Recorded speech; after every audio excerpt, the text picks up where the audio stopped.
Hello and welcome to my deck profile for Liael Amorta. So this is a second variation of the deck profile that I recently uploaded at the time of recording this video. So what has happened is that I used a different list for Vanguard Day, which was in my locals. But then I went to a different shop challenge and then I played a new list just because I realized when I played the other event that the decks I mainly lost to were Dragon Empire decks. So then what I want to do is I want to try and kind of find a way to get more bodies on the board so that units are a bit more expendable. So that's kind of the thinking behind it. I'm still probably going to see if I can think up something else, but this list is pretty solid. In the end, the main matchup, like I got to finals with it, but I just lost in the end to Shoji Doji with this. Very close game, though. I did a divine turn and basically I couldn't use the full ability because I was actually missing a counterblast, which actually hardly ever comes up, interestingly. So there's something I'm probably going to have to think about if I ever wanted to revise this list. So to start with, obviously the ride line, this specific one, because the burst draws is basically the strength of this deck. The whole idea is that you go, you ride this, you get to go through 2 cards in your deck, so you find key pieces. So when you're discarding for your ride line, usually you try to aim for discarding triggers, otherwise Divine Sister Biscotti if you've got that in your hand. And you try to keep the normal units as much as possible, because then what happens is when you draw 2 from this, you have to discard the normal unit. So you then try and figure out which one you discard. Sometimes I even just discard Perfect Guards, because Perfect Guards can be returned to deck as well when you get to grade 3, when you ride over this grade 2, because once you ride into this, you can put 3 normal units back to the bottom of your deck, and then you draw 1. So you can just put the PGs back in as well. That's obviously because if you discard the PG, that means you're then making room to have more units that you can actually core and rush with in the early game. And you can just use your triggers or whatever else you've got in your hand that's kind of built up as you're doing all the draw abilities after to then use a shield. Then after we've got the Liael skills, the actual grade 3 itself. So obviously with that, you're basically just going to use that for the instant multi-attack as soon as you can. You don't need to rely on any sort of drop zone for this, unlike Liael. So you just go all in right away with it. And you can also trigger off your skills that can be used for when binded as well. Next, we have 3 of the Persona rides.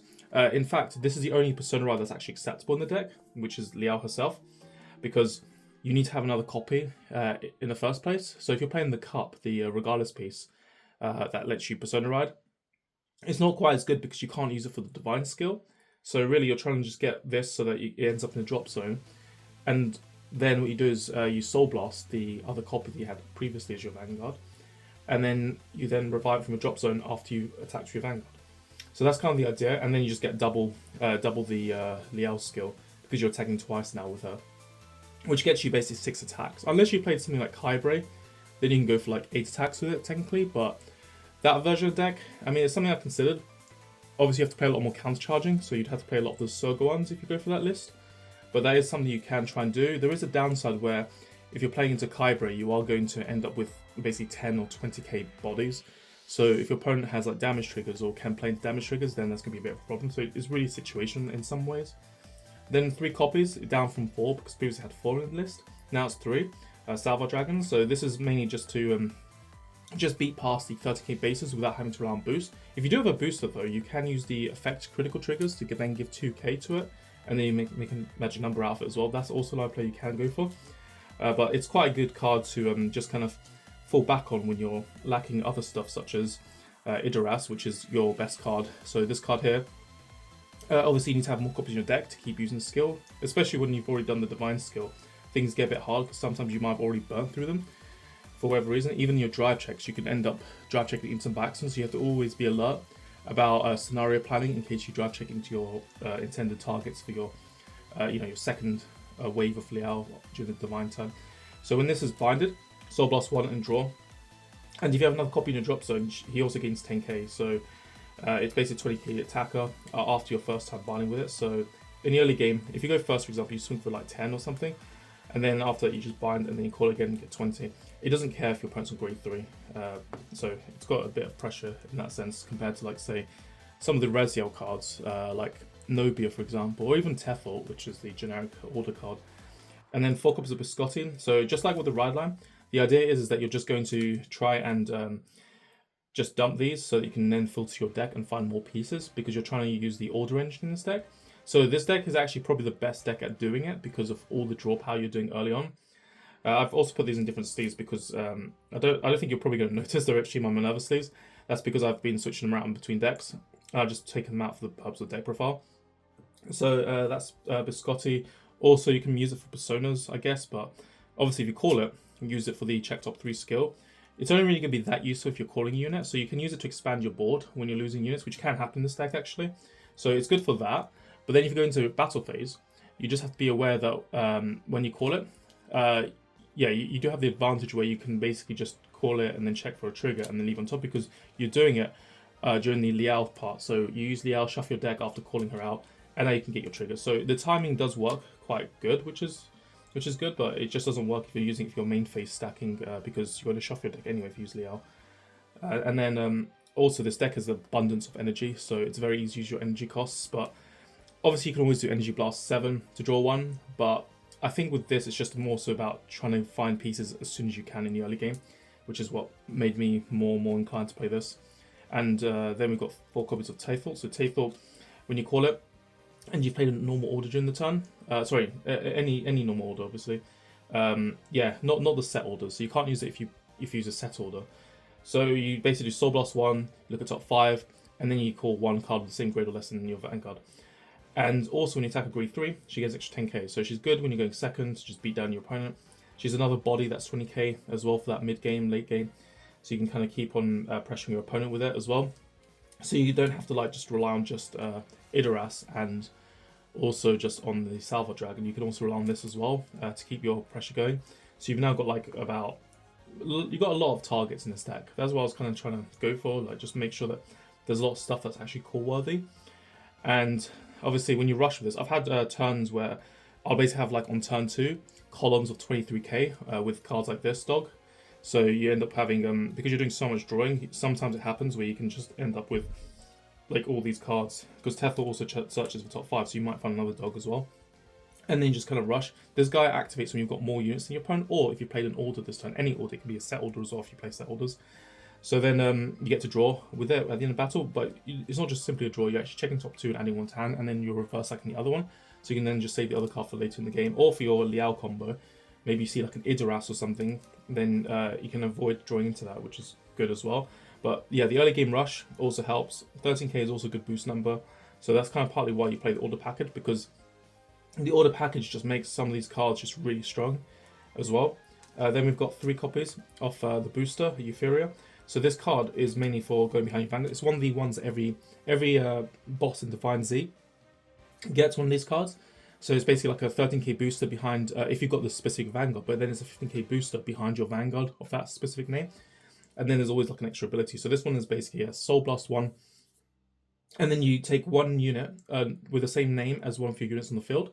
That can also include your Vanguard, by the way. So you can put your PGs back in or your Persona Rides as well. And then you basically put them in the bottom of your deck. And then you choose a unit and give 5k.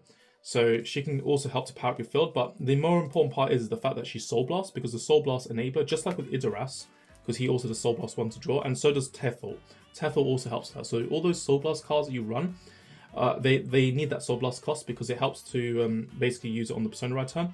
You go into your Persona Ride, then you Soul Blast your grade 3 Liael that you had from the turn before, and then you put in your drop zone. And then after that, you basically get the Liael condition ready, so you can do the Divine skill and then just go for it. So that's the main reason, but the 5ks do help as well, to kind of throw around power, and also the return cards deck can sometimes help too. 3 normal perfect guards. There's not really much to be said on that one. Sanctitude, probably the other Sanctitude is better. I kept on using this one. I mean, there's not really that much difference in the current format. I think this is better against something like Chronojet Dragon, but then if you go against something like, say, Dragjord, then you do want the other Sanctitude. Then there's Angel Bracing Ladder. Angel Bracing Ladder is way too important, I think, because the Nubatama matchup can get a bit tricky. So having this means that you can then protect your stuff from dominate. You pretty much just win the game if you have this card in your hand, because the deck does go quite head in advantage as a result of not having your units get touched. And because you're playing Tethel, Tethel doesn't just, because I kind of skipped this bit earlier, it doesn't just call a unit that's same grade or less than your Vanguard.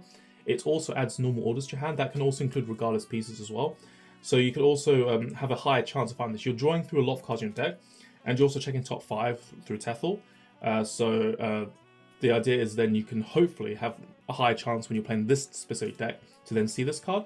The thing is that as well, I've done a Minerva deck profile the other day. You can also try doing that in Minerva as well, actually, because of Aspronia. Aspronia is the new Grade 2 from Festival Collection, the dual nation that you use with Stoicheia and Keta Sanctuary. And what happens is you can add an order from drop to hand, so you can actually add this card as well. And Minerva and, well, the Ride line itself, and also Thassus can also scry through your deck. Check top 5, check top 3, Soul Charge, so you can always go in that direction if you do play it in Minerva as well. So there are a few decks that can... There are a handful of decks that can sort of try to increase the chance of seeing the ladder. Obviously, it's never guaranteed. You're only playing one copy at the end of the day. It's not like a playset, such as this next card here. But the 5k can sometimes come in handy. I think the Soul Charge is actually surprisingly very useful as well, because the deck does sort of play on very little Soul. It lets you kind of recklessly use Soul, because cards like Euphoria, I don't usually use it every turn. I usually try to kind of hold her off as much as I can. But when you see something like this, it means you can be a bit more reckless with your soul management, and then you get to give out more power, which is pretty nice. And then going on to more orders, the Angelic Order, Wisdom of Beginning that Cleared the World. This is an important card because it enables your Tethel. The downside is it uses Counter Blast, obviously. Upside is that you're searching through 2 cards in your deck, so you're able to basically establish a very strong board and put a lot of pressure on your opponent. So very good for that reason as well. It's a very easy order to activate as well.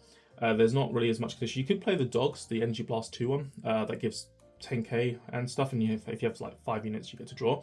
Problem is that if you don't have units in the first place, then it can kind of start to kind of go a bit awful.